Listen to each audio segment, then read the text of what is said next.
তো ওদের জিরো। আজকে আমরা গলা ফাটিয়ে বলতে পারছি এই হচ্ছে আমার পজিশন।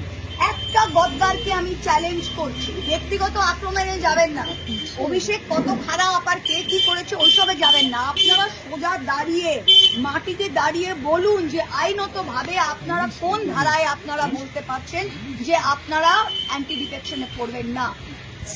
সেকেন্ড, নৈতিক দিক থেকে যদি আমরা দেখি, তাহলে আপনারা বিজেপির লোকগুলো এখন আমাদের দিকে ডিম ছুটছে, পাবলিক ডিম ছুটছে না। ডিমের দাম 6 টাকা না 7 টাকা, পাবলিক নিজের বাচ্চাকে ডিমের সেদ্ধ খাওয়াতে পারছে না, মিড ডে মিলে দুপুরে সপ্তাহে 2 দিন ডিম দিচ্ছে, পাবলিকের কাজ নেই, খেয়ে দে তৃণমূল নেতাদের ফেললো। আপনারা আপনাদের এলাকায় বেরোতে পারবেন, কারণ আপনারা ভোট নিয়েছেন তৃণমূল কংগ্রেসের নামে। এই 20টা সাংসদ যদি রাস্তায় হাঁটে উইদাউট দ্য তৃণমূল প্রতীক, এরা ভোট পেত? আর 80টা এমএলএ মধ্যে এখন 60 জন না 65 জন বড় বড় কথা বলছে।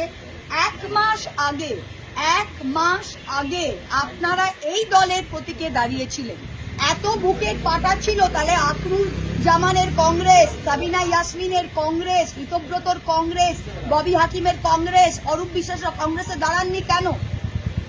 নৈতিক দিক থেকে আপনারা কোন দিকে দাঁড়িয়ে আছেন? আজকে আপনারা বলছেন চিঠি দিকে যে আমাদের দলের টাকা, দল থেকে হোয়াইটে 25 লাখ টাকা প্রত্যেকটা এমএলএ এর অ্যাকাউন্টে ঢুকেছে, এক্সপেন্ডিচারে সেই 25 লাখ টাকা খরচ করে তারা এমএলএ হয়েছে। আজকে তারা বলার চেষ্টা করছে যে ব্যাংক অ্যাকাউন্টে হ্যান হয়েছে ত্যান হয়েছে, এগুলো ফুললি কমপ্লায়েন্ট, লিগালি অডিটেড, প্রত্যেকটা পলিটিক্যাল পার্টির অডিটেড অ্যাকাউন্টস থাকে।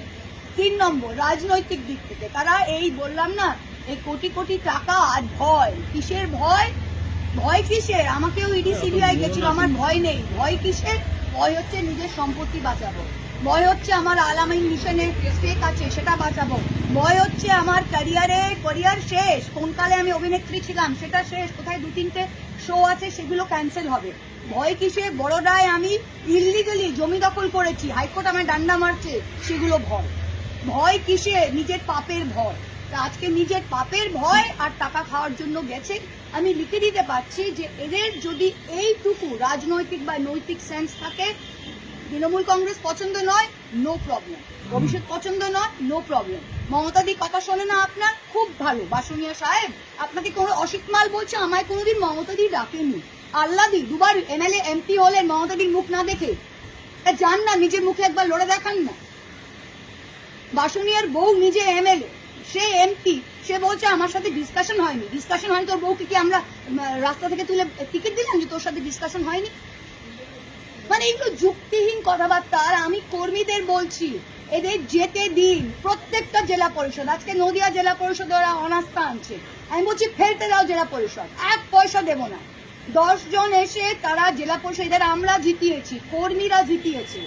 আজকে জেলা পরিষদের নির্বাচিত সদস্যরা বলছে আমাকে 10 লাখ টাকা দিন, আমি অনেস্ত পড়িয়ে দেব। দরকার নেই, ফেলে দাও, দরকার নেই, ইস্পার হোক। আমরা 5 জন দাঁড়িয়ে থাকবো, কিন্তু এই দলকে আমরা তুলবো। বাংলার 2,60,00,000 ভোটার ভোট দিয়েছে বিজেপি বিরোধী ভোট। তারা বিজেপিকেও ভোট দিতে পারতো, দেয়নি, আমাদের দিয়েছে। সেই ভোটটা মমতা ব্যানার্জির ভোট, তৃণমূল কংগ্রেসের কর্মীদের রক্তের ভোট।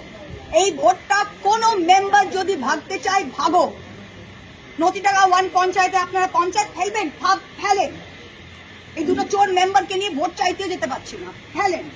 জেলা পরিষদ ফেলবেন, ফেলেন। যে যাবার যান, কর্মী থাকবে, কর্মী তৈরি করেছে, আর মমতা ব্যানার্জি থাকবে। আর আমরা যদি 7-8 জনও থাকি, আমরা কিন্তু বিজেপিকে ফিনিশ করে আমাদের দেশটাকে বাঁচাবো। এইটাই আজকে আমাদের বলার আছে।